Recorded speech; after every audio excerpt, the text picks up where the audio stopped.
मशरिक़ वस्ता में हालात बहुत कशीदा हैं और लगता है कि ईरान एक ऐसा पत्ता खेलने वाला है जो बहरी जंग के उसूलों को हमेशा के लिए बदल सकता है।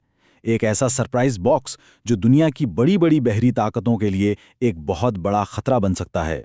तो अभी हो ये रहा है कि आबनाए हुर्मुज़, जो दुनिया की अहम तरीन आबी गुजरगाहों में से एक है, उस वक्त मुकम्मल तौर पर बंद है। सारी फ़िज़ाई हुदूद बंद हैं, बहरी जहाज़ों की लंबी लंबी कतारें लगी हैं। सब इस इंतज़ार में है कि आगे होने क्या वाला है। ईरान एक बहुत बड़ी बहरी मश्क की तैयारी कर रहा है, लेकिन सुनिए, ये कोई आम मश्क नहीं है।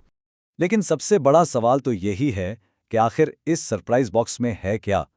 खबरें यह हैं कि ईरान एक ऐसे नए मिसाइल सिस्टम का तजुर्बा करने जा रहा है जिसका अभी तक बाकायदा ऐलान भी नहीं किया गया, और ये एक ऐसा हथियार है जो खलीज फारिस में ताकत के तवाज़ुन को पूरी तरह से बदल सकता है। तो चलिए देखते हैं इस सरप्राइज बॉक्स का पहला हिस्सा। इसका नाम है हॉर्मज़ 2। इसे रेडार का शिकारी कहा जा रहा है और इसका काम बहरी जंग में एक बिल्कुल नई चाल चलना है। और यहाँ एक बहुत ही दिलचस्प बात है, हॉर्मज़ 2 का मकसद जहाज को डुबोना है ही नहीं, इसका काम इससे कहीं ज्यादा चालाकी का और खतरनाक है। दुश्मन के जहाज को उसकी सबसे कीमती चीज यानी देखने और सुनने की सलाहियत से महरूम कर देना। जी हाँ, ये सीधा उसके रडार सिस्टम को निशाना बनाता है। अब ये काम कैसे करता है? ये कमाल है रेडार होमिंग टेक्नोलॉजी का। ये बड़ा होशियार तरीका है। देखें, जब कोई जंगी जहाज मिसाइलों का पता लगाने के लिए अपना ताकतवर रेडार ऑन करता है, तो हॉर्मज़ 2 इन्हीं रेडार की लहरों को एक सड़क की तरह इस्तेमाल करता है और सीधा उन लहरों के पीछे पीछे रेडार के एंटीना तक पहुंच जाता है। तो इसकी खास बातें क्या हैं? ये एक बैलिस्टिक मिसाइल है जिसकी रेंज 300 किलोमीटर है। ये फिजा में ऊपर जाता है, दुश्मन के रेडार सिग्नल को पकड़ता है और फिर उसी सिग्नल का पीछा करते हुए सीधा उसे तबाह कर देता है। नतीजा, दुश्मन का जहाज बिल्कुल अंधा हो जाता है। ये टेक्नोलॉजी ईरान के फतह 2 मिसाइल प्रोग्राम से ली गई है, लेकिन अब इसे समुंदर के लिए तैयार किया गया है। अच्छा, जब दुश्मन का जहाज अंधा हो गया तो फिर क्या? अब मैदान में आता है दूसरा खिलाड़ी, खलीज फारिस, यानी जहाज़ों का असल कातिल। खलीज फारिस का नाम ही इसके रफ्तार की वजह से है। कहते हैं कि ये इतना तेज है कि इसे रोकना तकरीबन नामुमकिन है। ये बड़े से बड़े बहरी जहाज को भी चीर कर रख सकता है, लेकिन इसकी भी एक कमजोरी है। और वो कमजोरी ये है कि इसे अपने हदफ तक जाने के लिए एक बिल्कुल साफ रास्ता चाहिए।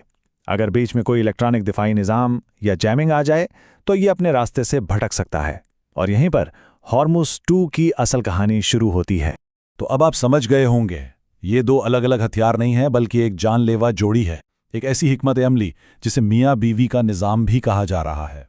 इसको ऐसे समझते हैं, हॉर्मज़ 2 वो रहनुमा है, ये आगे जाकर दुश्मन की आंखें यानी उसका रेडार फोड़ देता है, और जब रास्ता साफ हो जाता है तो फिर खलीज फार्स यानी हथौड़ा बगैर किसी रुकावट के अपने बेबस शिकार पर जा गिरता है।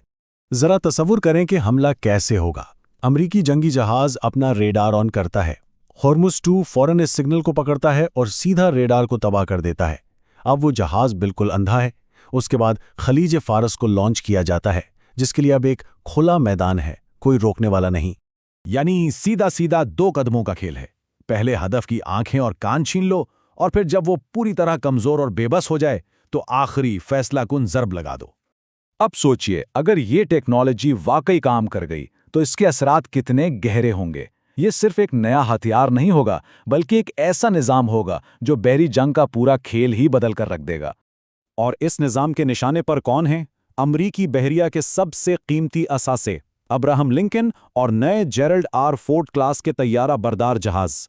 खास तौर पर इन पर लगे जदीद तरीन रेडार सिस्टम जो इनका पूरा दिफाई निज़ाम चलाते हैं। देखें, इन जहाज़ों के गिर्द एक हवा बनी हुई है कि उन्हें कोई शिकस्त नहीं दे सकता। लेकिन अगर ईरान ये साबित कर दे कि वो उनके दिफाई निज़ाम को अंधा करके उन्हें तबाह कर सकता है, चाहे सिर्फ एक जहाज़ को ही सही, तो ये नाकाबिले तस्खीर होने का सारा भ्रम टूट जाएगा। ये बिल्कुल वैसी ही बात है कि किसी बदमाश की ताकत उसकी धाक में होती है। अगर वो धाक ही खत्म हो जाए तो ताकत भी खत्म हो जाती है। बहरी ताकत का सारा खेल इसी तासुर पर चलता है, और ये निज़ाम इसी तासुर को जड़ से चैलेंज करता है। तो अब सबसे बड़ा सवाल यही है कि अगर ईरान का ये सरप्राइज बॉक्स वाकई काम कर गया, तो क्या दुनिया की बड़ी बहरी ताकतों को अपनी जंगी हिकमत अमली की किताबें फाड़कर नए सिरे से लिखनी पड़ेंगी? ये एक ऐसा सवाल है जिसका जवाब आने वाला वक्त ही देगा।